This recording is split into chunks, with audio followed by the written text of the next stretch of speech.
MP board के कक्षा 12वीं के सभी विद्यार्थी ध्यान दें। आज इस क्लास में राजनीति शास्त्र का पेपर हम कंप्लीट करेंगे। 2 सितंबर के दिन आपका जो पेपर रहेगा उसमें किस तरह के आपके क्वेश्चन रहेंगे, फुल सॉल्यूशन के साथ आज इस वीडियो में हम पढ़ेंगे। चलिए शुरू करते हैं। पहला प्रश्न, बहुविकल्पी प्रश्नों के उत्तर दीजिए। पहला है, सोवियत संघ का विघटन किस वर्ष में हुआ? तो 1991 में हुआ। दूसरा है, बोल्शेविक क्रांति कहाँ हुई थी?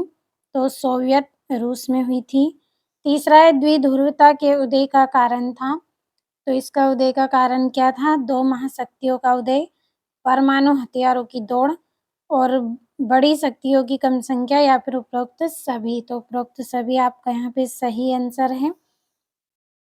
अगला है, यूरोपीय संघ की मुद्रा है, तो ये इसका आंसर रहेगा यूरो।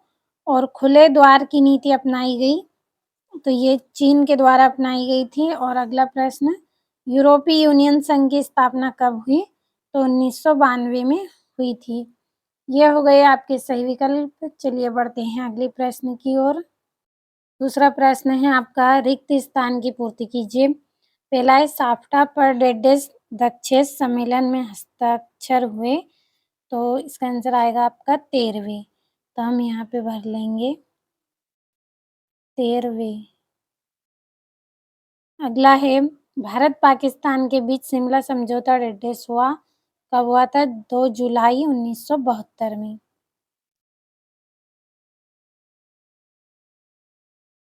तो यहाँ पे लिख लेंगे 2 जुलाई 1972।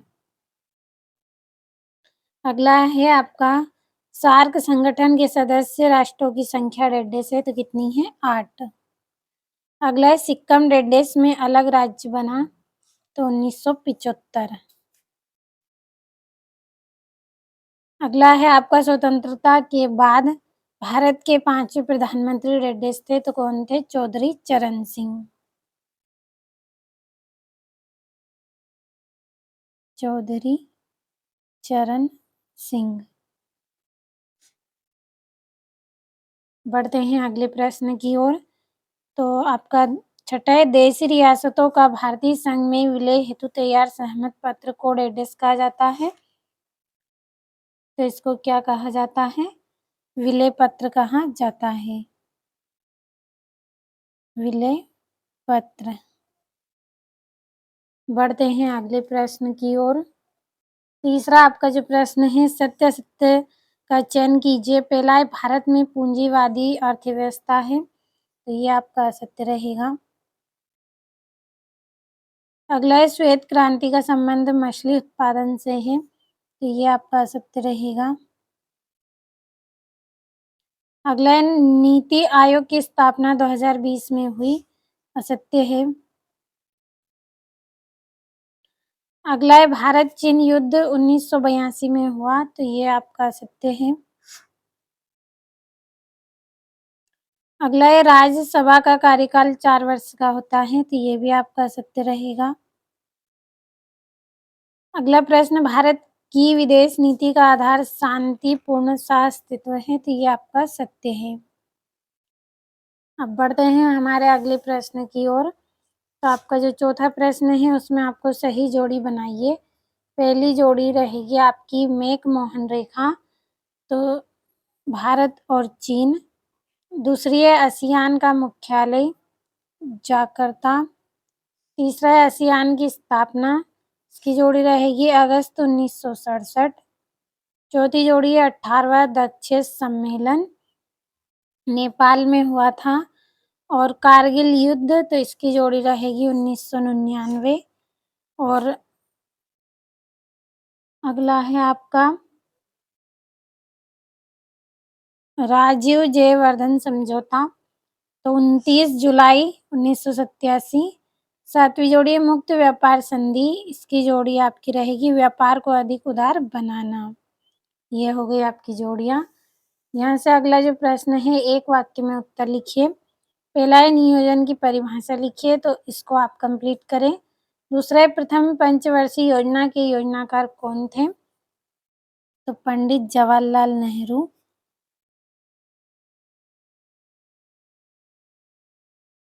पंडित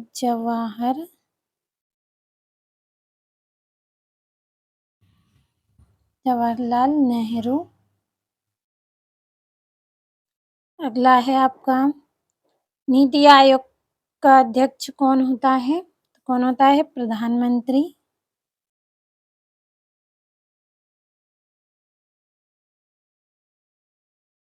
अगला है योजना आयोग का गठन कब हुआ? तो 15 मार्च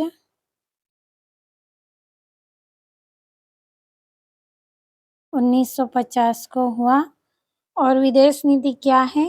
इसका आंसर भी आपको करना है। और भारत का प्रथम परमाणु परीक्षण कब हुआ? तो इसका रहेगा 18 मई 1974। अगला है शिमला समझौता कब हुआ? तो इसका रहेगा 2 जुलाई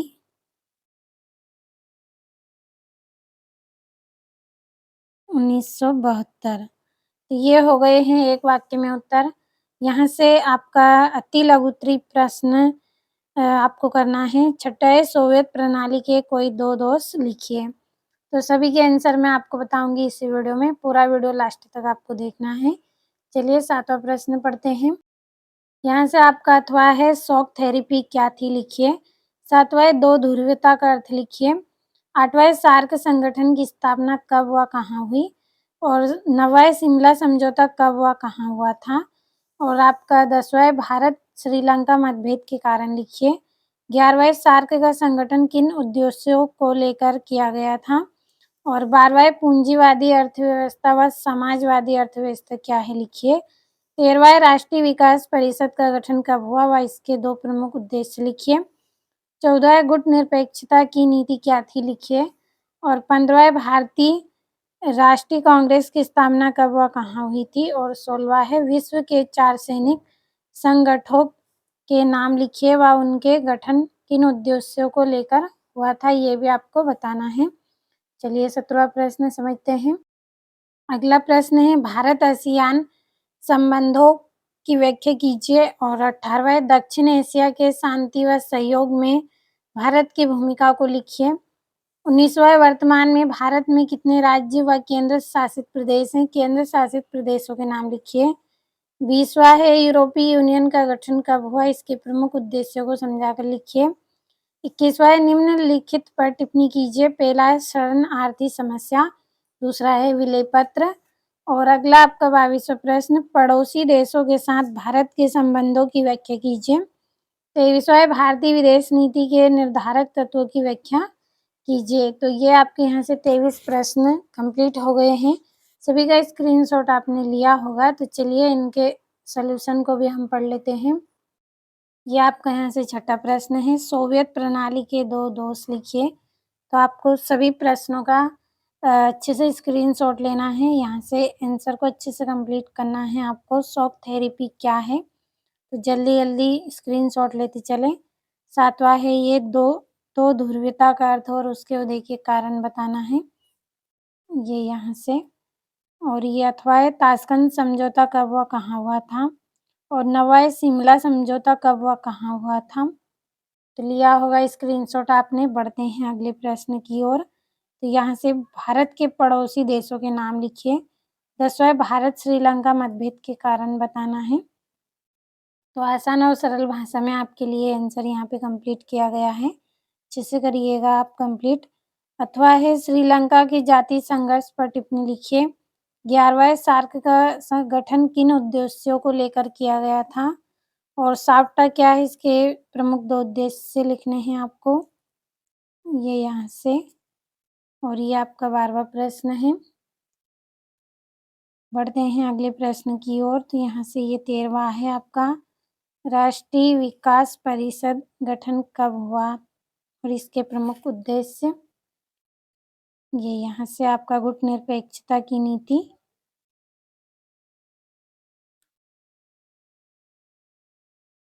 यहाँ से अथवा है विश्व बंधुत्व का तात्पर्य। 15वां है भारतीय राष्ट्रीय कांग्रेस की स्थापना। बढ़ते हैं अगले प्रश्न की ओर। तो यहाँ से 16वां है विश्व के 4 सैनिक संगठन और उनके उद्देश्य बताइए। अब अथवे की ओर बढ़ेंगे तो यहाँ से भारत रूस संबंधों से भारत को कई प्रकार से लाभ हुआ, ये बताना है आपको। चलिए बढ़ते हैं अगले क्वेश्चन की ओर। तो यहाँ से 17वां है, भारत आसियान संबंधों की व्याख्या कीजिए और यूरोपीय संघ क्या है समझाकर लिखिए।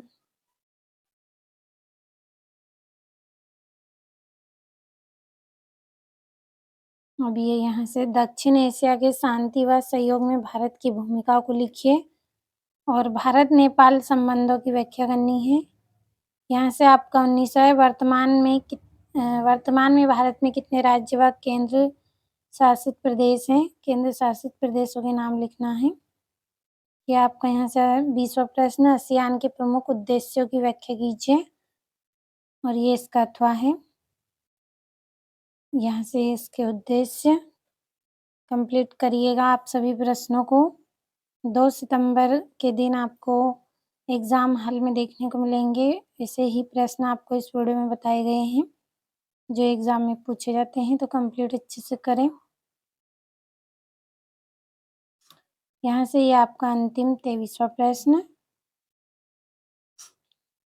और यहाँ से ये इसका अथवा। तो सभी प्रश्नों का स्क्रीनशॉट आपने लिया होगा। अच्छे से आप कंप्लीट करें सभी प्रश्नों को।